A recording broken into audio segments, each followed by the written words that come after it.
Bom dia, galera! Bem-vindos ao Loop Matinal dessa quinta-feira, dia 19 de janeiro, com as notícias mais relevantes sobre o mundo da tecnologia. Quem fala aqui é o Marcos Mendes, e hoje no seu Loop Matinal do Loop Infinito, eu começo falando sobre o Superior Tribunal de Justiça que gastou R$340 mil em 12 iMacs.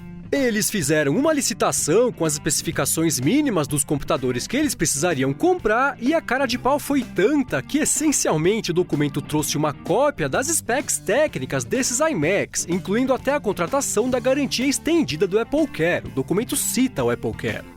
Perguntado pela revista Época sobre a necessidade de comprar 12 computadores por quase R$30 mil cada um, com tela 5K de 27 polegadas, processador i7 e 32 GB de RAM, o STJ falou que é porque esses computadores são melhores para editar imagens. E já que eu tô falando sobre notícias daqui, deixa eu comentar uma iniciativa positiva do governo federal que quer digitalizar alguns serviços públicos, tipo tirar RG ou renovar a habilitação, por exemplo. Isso, do nosso lado aqui, deve agilizar os procedimentos, enquanto do lado deles, pelo menos em teoria, deve cortar custos e gastos com estrutura, funcionários e tudo mais. Para iniciar esse processo, ontem o Ministério do Planejamento começou um censo para catalogar os serviços públicos que são oferecidos por diferentes ministérios brasileiros para depois identificar quais desses serviços podem ser digitalizados. Enquanto isso, lá nos Estados Unidos, a Comissão de Comércio do país anunciou que vai investigar a Qualcomm por tentativa de monopólio e jogo sujo de um modo em geral. Simplificando bastante aqui é o seguinte, a Qualcomm, além de fabricar chips, também é dona de várias patentes essenciais para o funcionamento de um dispositivo móvel. O licenciamento de patentes assim tem que seguir uma série de regras, já que sem elas ninguém consegue desenvolver nada, né? E o que a Qualcomm fez, segundo o FTC, foi oferecer um desconto para o licenciamento dessas patentes para a Apple, desde que a Apple só usasse chips da Qualcomm na fabricação de alguns produtos dela. Com isso tudo, de acordo com o FTC, a Apple se viu obrigada a fechar contratos de exclusividade com a Qualcomm, o que prejudicou a concorrência, já que ninguém teve a menor chance de fazer negócio com a Apple. Agora, essa não é a primeira vez que a Qualcomm é investigada por tentativa de monopólio. Eles já se enrolaram tanto na Europa quanto na Coreia por causa disso, somando as multas que eles já receberam, já deu quase $2 bilhões, mas ainda assim eles publicaram um comunicado dizendo que vão recorrer, falando que o FTC não tem base legal para sustentar essas acusações e defendendo que eles nunca apertaram ninguém em troca de fechamento de contratos injustos. E agora eu vou falar sobre o Tidal, que anunciou um recurso interessante para a reprodução de músicas na plataforma.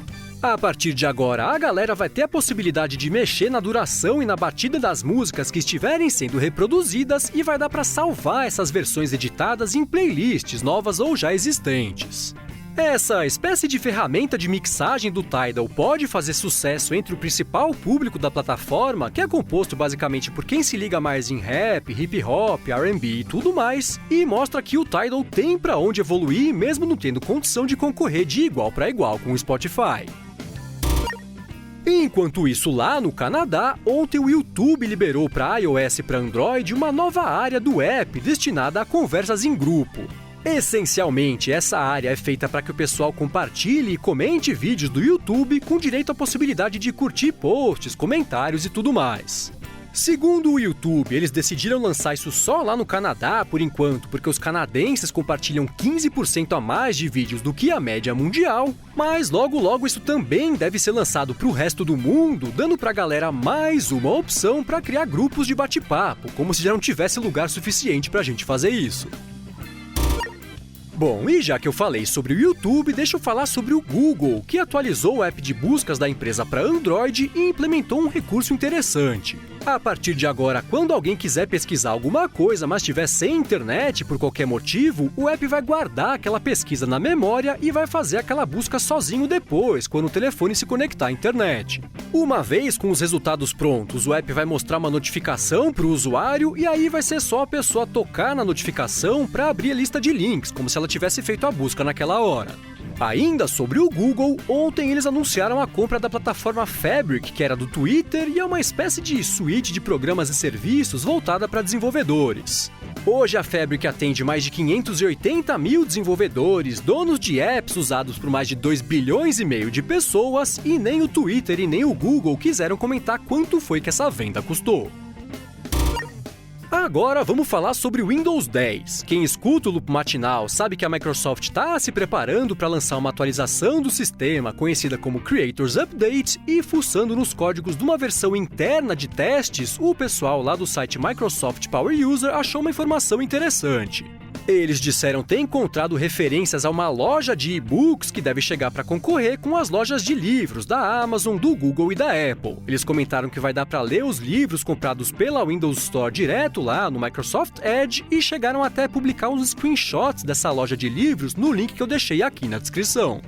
Ainda sobre a Microsoft, esse mesmo site, Microsoft Power User, publicou uma outra matéria dizendo que logo deve pintar uma atualização do app da Cortana na Play Store que vai levar a assistente virtual da Microsoft para a tela bloqueada do Android.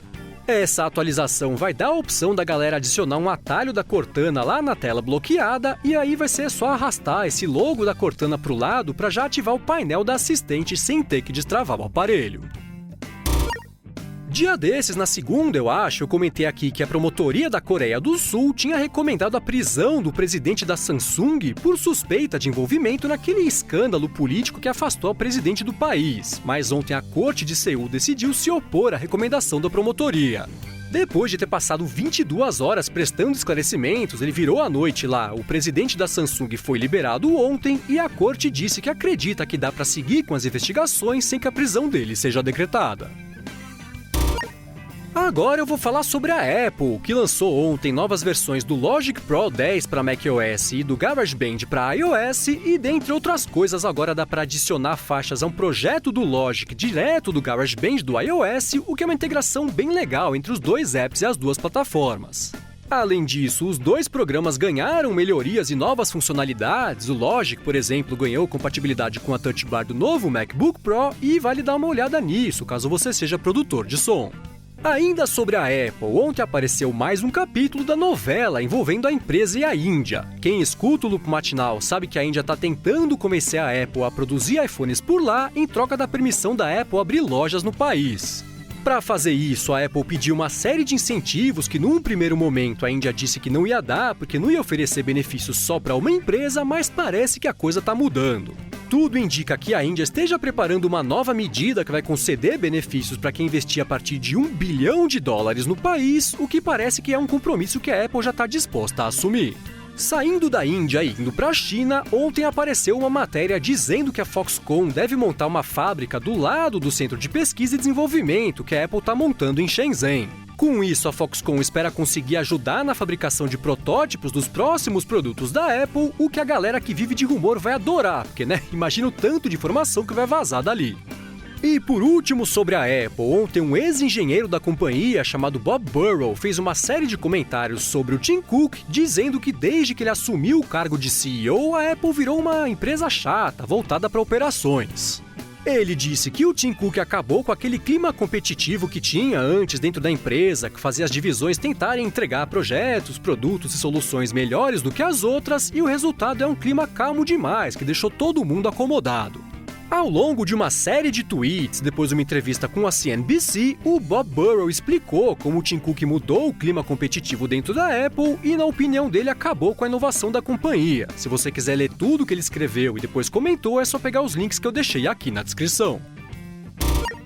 E por último, hoje eu vou falar sobre o relatório que a empresa OpenSignal divulgou, ranqueando as operadoras brasileiras quando o assunto é conexão 4G.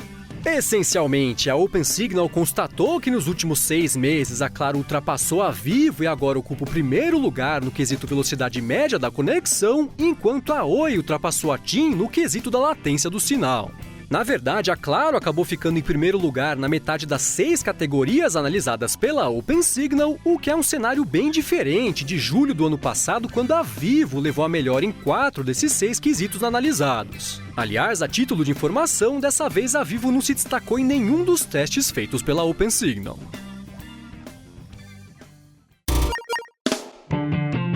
É isso isso aí, galera. O Loop Matinal do Loop Infinito vai ficando por aqui. Se você quiser se inscrever no canal do Loop Infinito no YouTube, o link tá aqui na descrição do episódio e lá no loopmatinal.com, junto com os links das notícias que eu comentei hoje. Já se você quiser falar comigo no Twitter, é só procurar por MVC Mendes que eu tô sempre por lá. Obrigado pela audiência e eu volto amanhã de manhã. Falou!